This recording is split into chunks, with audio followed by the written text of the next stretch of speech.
Welcome to Good Advice Givers, the podcast where real stories meet real solutions. Whether you're leveling up in life, navigating your hustle, or simply looking for wisdom that works, you're in the right place. We bring you straight talk, actionable tips, and uplifting conversations to help you grow in mindset, money, and motivation. Don't just listen, tune in weekly, download your favorite episodes, and if you love what you hear, donate to support the mission. Your support helps us keep sharing the good advice that changes lives. We're building a community of thinkers, doers, dreamers, and believers, and we want you in it. From interviews with entrepreneurs and creatives to personal reflections on real-world challenges, every episode is packed with practical value. Ready to grow with us? Let's get into it. You know that moment, something big happens, or, well, maybe might be happening, and you just get that urge, Grab your phone, type it straight into the search bar. We all do it. Absolutely. It's basically our reflex now for understanding what's going on. What does it all mean? Well, today we're diving into a topic that clearly sparked a lot of that exact kind of curiosity. The passing of Pope Francis in 2025. Yeah. And just the wave of questions that follow an event like that. So momentous. Exactly. And we're trying to look, a bit deeper than just the headlines, aren't we? We've got the news article, sure, the formal story. Right. Maybe even more interesting, we've looked at the raw stuff, the unfiltered questions people were actually typing online. Yeah, those search queries, things like, next pope or conclave, they give us this amazing, real-time picture of what's genuinely on people's minds. So our mission here really is to get past just reporting the news and really understand the main things people were interested in, concerned about when thinking about the pope's passing and, the whole papal succession thing. It was fascinating, right away, is just how many questions were laser focused on Pope Francis himself. Really direct stuff. Like what specifically jumped out at you? Well, the most common ones were incredibly blunt. Pope Francis' death. Did the Pope die? Even just, is the Pope dead? Wow. It just really shows that basic human need for, immediate factual answers when things feel uncertain. It's quite striking, isn't it? It's not just vague worry. It's a hunt for a yes or no. Precisely. And you see that urgency ramped up in searches that pin down dates like Pope died 2025 or did the Pope die on Easter? That kind of specificity, even when, maybe there wasn't official news yet when they searched, it just highlights how fast information or maybe misinformation can spread and become this focus point online. Right. People are trying to nail down a moment in time, even if the details aren't fully out there yet. And it wasn't just the immediate life or death question, was it? Health concerns were popping up too. Oh, yeah, definitely. Searches for Pope Francis' health were pretty common. And we even saw specific terms like pneumonia showing up. Now, obviously, it's crucial to say a search term isn't a diagnosis. No, of course not. But it absolutely reflects worries that were floating around or maybe rumors people were trying to check out. So, okay, we can't take those as medical fact, but they point to a specific area people were worried about. And really underneath it all, just the sheer number of, is Pope Francis still alive? Searches. Yeah. It just hammers home that central question, driving so much of that initial curiosity. And it wasn't just about the present moment either. There was also a noticeable interest in the timeline of events. Even hypothetical ones. What kind of timing questions were you seeing? A lot of, when did Pope Francis die? Whoa. What time did the Pope die? What day did Pope Francis die? It's almost like people are mentally bracing themselves for the news, trying to fit it into a specific structure, even before anything's official. That's a really good point. It's like a collective attempt to build a timeline in their heads. And that focus on when also stretched to his time in office, didn't it? Exactly. Searches like, how long was Pope Francis Pope and when did Pope Francis become Pope? They suggest people want to place his papacy in context, understand how long it lasted in the bigger picture, maybe as a way to grasp the weight of potential change. Right, to sort of frame his time as Pope as we think about what comes next. But the searching definitely didn't end with just questions about Pope Francis. There was a very clear, very quick shift towards the future. Oh, absolutely. The focus snapped pretty fast to who might succeed him. The searches really showed that anticipation, didn't they? I mean, phrases like who will be the next pope, new pope, who's the new pope, they were everywhere. And then even more specific ones like who will be the next pope after Pope Francis and who will succeed Pope Francis? That succession question was obviously huge. It's a remarkably fast pivot, isn't it? From worrying about the current pope to intense guesswork about his successor. Yeah. And tied right into that is how often the word conclave popped up in searches. Conclave. Okay. For anyone listening who might not be totally sure, can you give us a quick rundown? What is that? Sure. So the conclave is the traditional and very secret meeting of the College of Cardinals. Got it. They get together specifically to elect a new pope. It's this ancient ritual, super strict rules about secrecy and, the famous white smoke signaling they've picked someone. Or the white smoke. It all creates this moment of intense global focus. Okay. So not just some casual vote, it's a specific historical process. And people were also digging into the timing of this conclave too, right? Absolutely. Tons of queries like, when will the next pope be elected? When will the conclave begin? When does the conclave start? And even how long does it take to elect a new pope? This shows people get that picking a new pope isn't instant. It follows a set procedure, and there's usually an expected time frame. So there's definitely an awareness of a process, a timeline involved, and then naturally the speculation kicks in. Who are the likely candidates? Exactly. The guessing game begins. Looking at the search data, we saw several names popping up a lot. Luis Antonio Tecolo, sometimes spelled Cardinal Tagle. Okay. Cardinal Dolan, Cardinal Kevin Farrell, Cardinal Sarah Pietro Parolin. Sometimes that came up as Cardinal Petro Parolin. Interesting variations. Yeah, and Timothy Dolan, sometimes just Timothy Dolan. Right, these are definitely names you hear often in discussions about potential successors, the papabili, as they sometimes call them. The popables.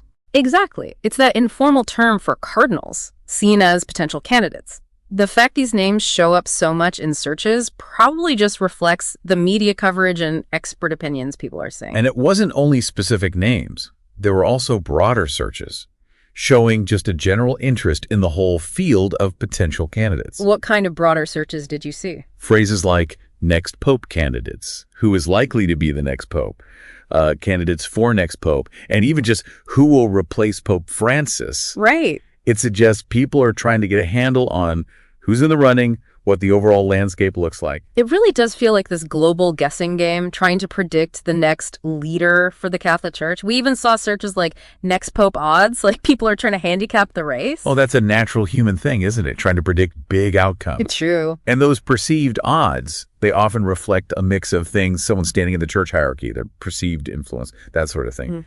Now, you mentioned context earlier, and it's interesting how we also saw searches looking back at previous popes. Yes, that historical angle is quite telling. We saw searches for Pope John Paul II and Pope Benedict XVI, his immediate predecessors, and specifically questions about Pope Benedict's death, like when did Pope Benedict die? Yeah, and simpler ones too, like who was the pope before Pope Francis?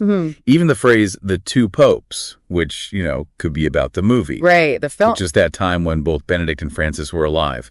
These look-back searches, they suggest people are trying to place Pope Francis within the longer story of the papacy. Exactly. It's like trying to understand his time in relation to recent history, maybe draw comparisons with the popes before him. Yeah. It gives a framework for understanding his papacy, maybe even for thinking about what qualities might be looked for next. And it's not just past popes. There were also searches digging into Pope Francis's own personal background. Oh, yeah. Like what kind of details were people looking for? His birth name, Jorge Mario Bergoglio, came up a lot. Along with Argentina and Buenos Aires, where he's from. And the term Jesuit also appeared quite frequently. These context searches are pretty key to understanding the person behind the title. Being a Jesuit, for instance, that's a huge part of his theological view, his leadership style, how he engages with social issues. That's a really important point. The Jesuit order has such a distinct history. Exactly. Known for intellectual rigor, commitment to social justice. It definitely informs his approach. Yeah, his background clearly shaped his papacy. Now, switching back to the actual process, the mechanics of what happens next. Right. We saw plenty of questions about that too. Yes. Definitely a public curiosity about how the church actually works. governance-wise. Searches like, what happens when the Pope dies, how do they pick a new Pope, and how do they choose a new Pope were really common. It really shows people want to understand the nuts and bolts of the church during such a critical moment. Precisely. And seeing terms like College of Cardinals and Papal Conclave pop up shows there's at least some public awareness of the key groups involved. Right.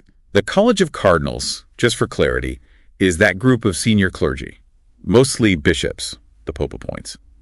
They're his main advisors, and crucially, they're the ones who elect his successor. And it seems like location was also on people's minds during this time.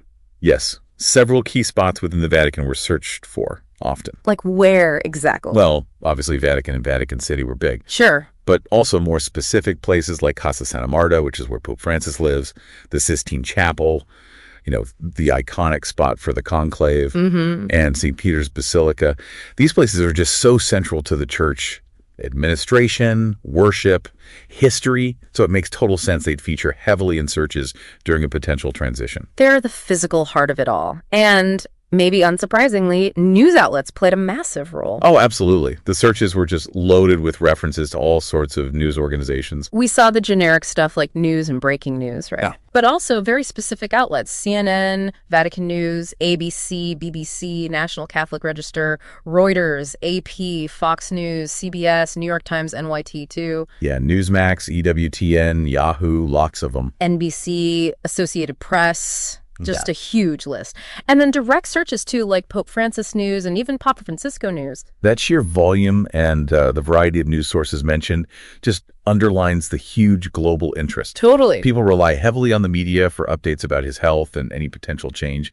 It also maybe suggests people are looking for different angles, comparing sources. Yeah, casting a wide net to stay informed. Now, some of the related names and topics that surfaced were pretty interesting, too. Oh, yeah. Like what? Well, we saw searches like J.D. Vance meets Pope. And then questions spinning off that, like, is J.D. Vance Catholic? It kind of shows how events involving the Pope can cross over into, wider political chat, sparking curiosity about connections between public figures and the church. Yeah, that makes sense. Encounters between the Pope and political figures often get a lot of attention. It highlights his role on the world stage beyond just religion. And then there was that really fascinating search term, the last Pope. We'll be back after a quick break. Hey there. Welcome to Good Advice Giver. First, we want to start by saying a massive thank you for tuning in today. Whether you're a long-time listener or you're joining us for the first time, we're truly grateful to have you here. We know you've got a lot of options when it comes to podcasts, so the fact that you're spending your time with us means the world. So thank you. That's right. We're excited to have you with us because here on Good Advice Giver, we cover just about everything. Whether you're interested in sports, relationships, sex, money, finances, business, digital marketing, music, education, movies, comedy, or something else entirely, we've got it all. No topic is off limits here, and we dive deep into real, meaningful conversations that matter. We've also got a mix of male and female hosts, so you're always getting a well-rounded perspective on every topic we cover, from business strategies to personal development. From car shopping to digital products like affiliate marketing, we bring a little bit of everything to the table. Our goal is to offer advice, insights, and some laughs along the way to make sure you feel welcome and engaged, no matter what brought you here. And it doesn't stop there. We're not just about giving great advice, we're about action. On this podcast, we even sell products and services we believe in, from affiliate marketing opportunities to cars and more. So whether you're looking to boost your business or find practical ways to improve your everyday life, you're in the right place.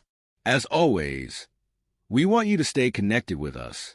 Be sure to download this episode so you can listen anytime, anywhere, whether you're commuting, working out, or just relaxing. And while you're at it, follow us on social media.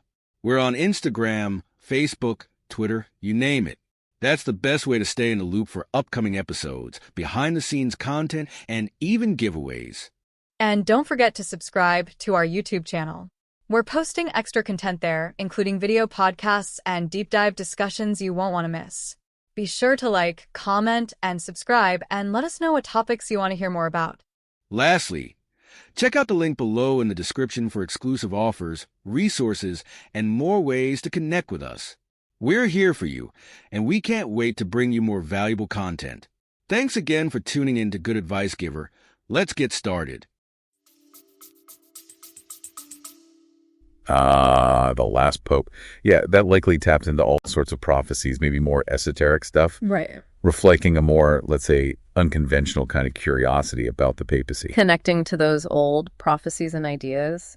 We also saw a lot of searches that felt more personal about Pope Francis himself. What kind of personal things were people looking up? Things like Pope Francis quotes, his teachings, his age, Pope Francis' age, even Pope Francis' net worth, which always seems like a slightly odd one in this context, but it pops up. Also searches about his recent activities, Pope Francis' last appearance, his final words, Pope Francis' last words, and even the pretty somber question, where will Pope Francis be buried? Those personal searches, they just show a natural human interest in the person holding such a massive role. Yep. People are curious about his life, his ideas, and yes, the details around his eventual passing, including those traditions like papal burial. And finally, we also saw those broader general terms like just popes, pope history, and Catholic Church showing a kind of baseline interest in the whole institution. Right. And then loads of very direct, almost informal searches like pope dead, pope dies, pope passed away. Plus, actually, a surprising number of typos and variations on his name, like Pope Francos, Pope Fernassus, all sorts. Yeah, that huge range of searches, from the very formal to the super casual, the specific to the general. It really highlights two things, doesn't it? What's that? One, the enduring global fascination with the papacy as an institution. Yeah. And two, that very immediate, almost urgent need for up-to-the-minute info during a time of potential change. Okay, so pulling this all together, after digging through all these searches in the news context, what are the main takeaways? What does it all tell us? I think you can boil it down to a few key areas of intense public focus. First, there's that very immediate direct concern about Pope Francis' status. The basic question, is he still alive? Right, the fundamental question. Second, if a transition is happening, there's a huge focus on the timing. When did it happen? Or when might it?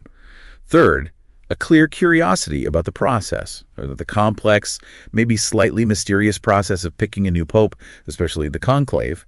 And finally, maybe the most visible thing is just widespread speculation about who's next, who are the front runners. So immediate status, timing, the selection process, and potential successors. Exactly. These search patterns, they really give us this fascinating, unfiltered peek into the global consciousness around such a key figure and, such a historically huge institution. Yeah.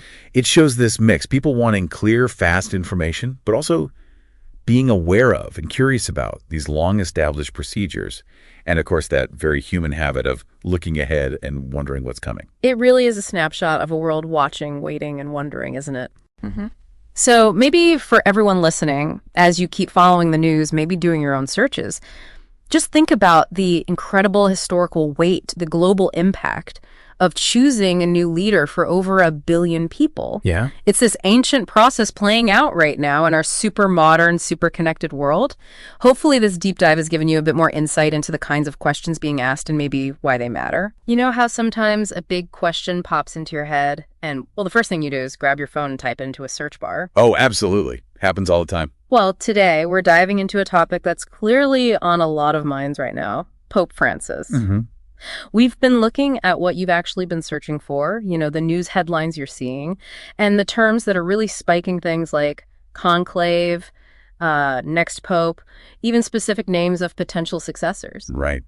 It's fascinating, really, to see this real-time snapshot of, public curiosity and concern. Yeah, and our mission here isn't just to, list what's out there, but to really try and understand what it all means, to get beyond the simple headlines. Exactly. And we've certainly observed a significant number of searches focusing right on the Pope's well-being. Yeah, what kind of things? Queries like Pope Francis' death, or did the Pope die? Even just, is the Pope dead? They're appearing really frequently. Wow, very direct. Very direct. And these questions, they really highlight a fundamental need people have for just current information, straight answers. Okay, let's maybe unpack this a bit. What really struck me looking at these first searches is just how immediate they are, how factual people want the answers to be. You're not just asking about his health generally. It's that blunt, did he die? question. Sometimes even with specific dates, right? Like Pope died 2025, or I saw, did the Pope die on Easter? Yes, exactly. That points to a real urgency, doesn't it? A desire to know the situation now. Definitely. And this immediacy, it suggests people are looking for definitive answers, probably in what feels like a really fast-moving news cycle. And we're seeing health concerns too, right? Not just the life or death question. That's right. Related health concerns are surfacing. Searches for Pope Francis' health generally, but also specific things like pneumonia are appearing. Okay, but just to be clear, seeing pneumonia in a search doesn't mean that's a confirmed diagnosis or anything. Oh, absolutely not.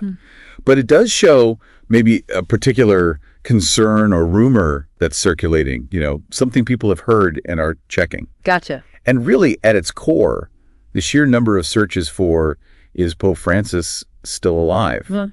Just underscores the central question on seemingly everyone's mind. And it's not just about right now, is it? I noticed a really specific interest in, like, the timing of things. Explain that. Well, queries like, when did Pope Francis die? What time did the Pope die? Even what day did Pope Francis die? They're really common. It's almost like people are trying to pinpoint a specific moment it might have happened, even though, there's been no official announcement of anything like that. That's a really interesting point. It's like preparing for the information almost. And this focus on the when, it also stretches to his time in office, doesn't it? Yeah, I saw that too. Searches like, how long was Pope Francis Pope and when did Pope Francis become Pope? Right. Which suggests maybe a desire to understand the duration of his papacy, perhaps as a way to contextualize any potential transition. Yeah. Putting it in perspective. Okay, but the search activity, it definitely doesn't stop with just questions about Pope Francis himself. No, not at all. There's this really strong pivot towards the future. I mean, the searches are just full of anticipation. Like what? Things like, who will be the next pope, new pope, who's the new pope, and then even more specific ones like, who will be the next pope after Pope Francis, and who will succeed Pope Francis? Yeah. The succession question, it's clearly a major point of interest. It's almost immediate, the shift. It is. Yeah. And what's fascinating there is how quickly that focus shifts. The term conclave also pops up frequently in searches connected to succession. Right. Conclave. Can you quickly explain that? Sure. So for anyone unfamiliar, the conclave is that very traditional, highly secretive meeting of the College of Cardinals. They gather specifically to elect a new pope. Got it. And people are asking about the timing of that too. Oh, yeah. People are definitely inquiring about the timeline. We see, when will the next pope be elected? When will the conclave begin? When does the conclave start? And even how long does it take to elect a new pope? So there's an awareness it's a whole process? Exactly. It shows an understanding that this isn't just random. It's a structured process. Yeah. And it has a kind of expected duration, more or less. And then, of course, the speculation starts. Who's it going to be? Right. The guessing game. Your searches, our searches, they're bringing up quite a few names. Things like Luis Antonio Tagle, Cardinal Dolan, Cardinal Kevin Farrell, Cardinal Sarah. Perfect, Sarah, yeah. Cardinal Tagle, Timothy Dolan, Cardinal Pietro Parolin. Lots of variations on those names. Those are indeed names that often circulate in these kinds of discussions about potential successors. The Papabili, as they're sometimes called. Right. The fact that they're appearing so much in searches probably reflects the media coverage people are seeing, expert opinions they've read or heard. And it's not just names, right? There are broader searches too. Yeah, we also see things like next pope candidates, or who is likely to be the next pope, or candidates for next pope. It shows a general interest in just who's in the running. What's the field look like? It really is like a global guessing game. I mean, we're even seeing searches like next pope odds, who will replace Pope Francis. It suggests people are trying to figure out who the front runners might be. Well, that's probably a natural human thing, isn't it? Yeah. Trying to predict the outcome of really big, significant events. True. And these odds, they often reflect a mix of things, perceived influence, maybe. Yeah. The standing of these individuals within the church hierarchy, things like that. Now, it's interesting you mentioned context before, because there's also a bit of looking back happening in the searches. Ah, okay. How so? We're seeing searches for Pope John Paul II and Pope Benedict XVI. Right, his predecessors. Yeah, and specifically queries about Pope Benedict's death, too. When did Pope Benedict die, for instance? There's also the simple, who was the Pope before Pope Francis, and even the phrase, the two popes. Right, which could refer to the movie or the actual situation for a while there. Could be either. But it suggests people are trying to place Pope Francis within a kind of historical timeline, you know? Yes, I think if we connect this to the bigger picture, these searches really show an effort to understand the current papacy in relation to recent history. Remembering his predecessors, it gives a framework maybe for understanding Pope Francis's own time as Pope. And maybe for thinking about what comes next. Exactly. Perhaps anticipating what qualities or, approaches might be sought in his successor. We also see searches that give us a bit more personal background on Francis himself, like Jorge Mario Bergoglio. His birth name, yeah. Along with Argentina and Buenos Aires. And the term Jesuit comes up quite a bit. Mm-hmm.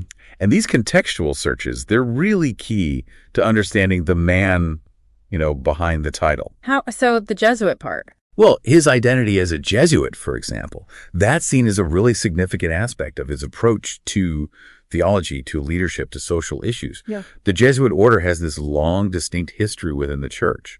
They're often known for a focus on intellectual rigor, but also social justice. Okay, interesting. Now, getting back to the mechanics of it all, the what happens next part. Right. You're also people are asking, what happens when the Pope dies? And how do they pick a new Pope? Or how do they choose a new Pope? Yeah. There's clearly a desire there to understand the actual process. This raises an important point, I think, about the level of public understanding or maybe curiosity about how the church is governed. Mm-hmm. The search terms, College of Cardinals and Papal Conclave showing up, that indicates at least some awareness of the key institutions involved. Right, the College of Cardinals. Who are they exactly? So they're essentially a body of senior clergy, mostly bishops, who are appointed by the Pope. They serve as his main advisors, but crucially, they have the responsibility of electing his successor. That's their biggest role, arguably. And location seems to be on people's minds, too. Ah, interesting. Where? Well, obvious ones like Vatican, Vatican City, but also Casa Santa Marta. Where Pope Francis lives, yeah. Right. And Sistine Chapel, obviously important for the conclave, and St. Peter's Basilica. Makes sense. Those locations are just central to the Catholic Church, aren't they? They're the hubs of administration, worship, history, everything. So their prominence in searches makes sense. Absolutely. Especially in the context of a potential papal transition. That's where the action happens, so to speak. And naturally, news is a massive part of this whole picture. Oh, undoubtedly. I mean, the search queries are just packed with news outlets. Generic ones like news, breaking news, but also specific ones, CNN, Vatican News, ABC News, BBC News, even outlets like National Catholic Register or Reuters, NAT, all the big ones. Mm-hmm. Fox News, CBS. Yeah, tons of them. And direct searches, too, like Pope Francis News or even Papa Francisco News. The sheer volume of those news-related searches, it just underscores the huge global interest in Pope Francis, doesn't it? And the widespread reliance on media for any kind of updates. Totally. Now, some of the related figures and topics that pop up are quite interesting, too. Oh, like what? Well, we see J.D. Vance meets Pope, and then related questions about his religion. Is J.D. Vance Catholic? Things like that. Okay. It just shows how these papal events can kind of intersect with broader political or public discourse, you know? Yes, encounters between the Pope and, public figures often generate that kind of interest and maybe speculation. It highlights the Pope's role on the world stage beyond just the church. We also see a few other names like Peter Turkson, Jonathan Pryce. Probably from the Two Popes movie again. Likely. And the really intriguing search term, the last Pope.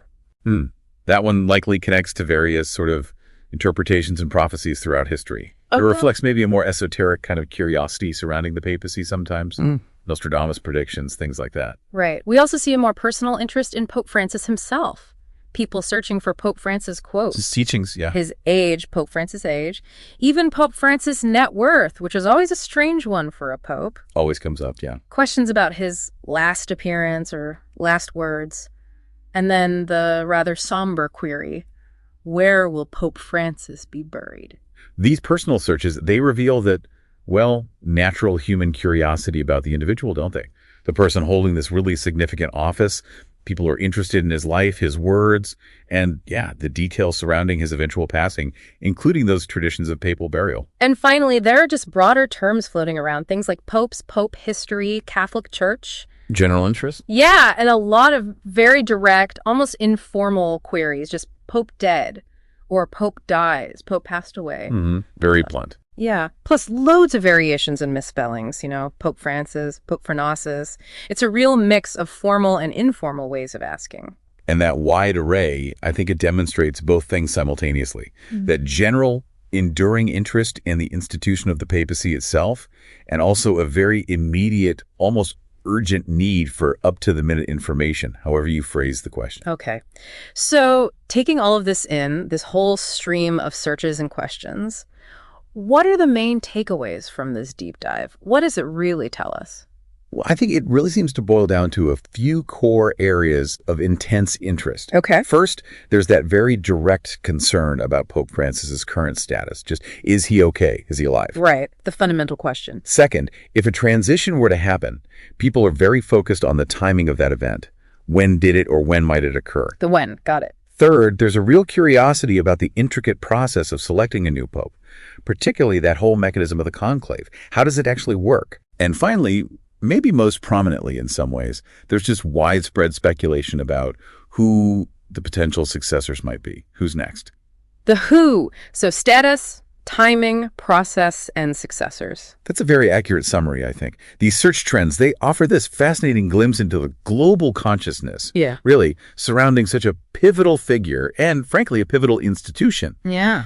It reveals, I think, a desire for clear information, definitely an awareness or at least curiosity about the established procedures, and just that natural human interest in what the future might hold for the Catholic Church. It truly is a snapshot of a world watching and waiting and wondering. So maybe a final thought for everyone listening. As you continue to see headlines or maybe even type more questions into that search bar yourself, perhaps consider the immense historical weight, and the worldwide implications of selecting a new leader for over 1 billion people. It's huge. It's this ancient process unfolding right here in our very modern, very connected world.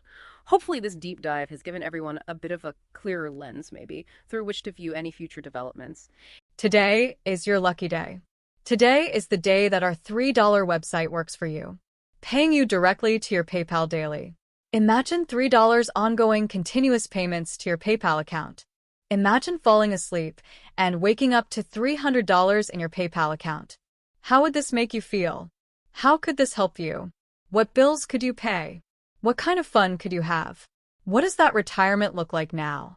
All for a one-time payment of $3. This website is DFY done for you, fully built and completely hosted, and never stops collecting payments for you. You have spent $3 on coffee on a regular, but that coffee won't help you create multiple streams of income. Click the link below.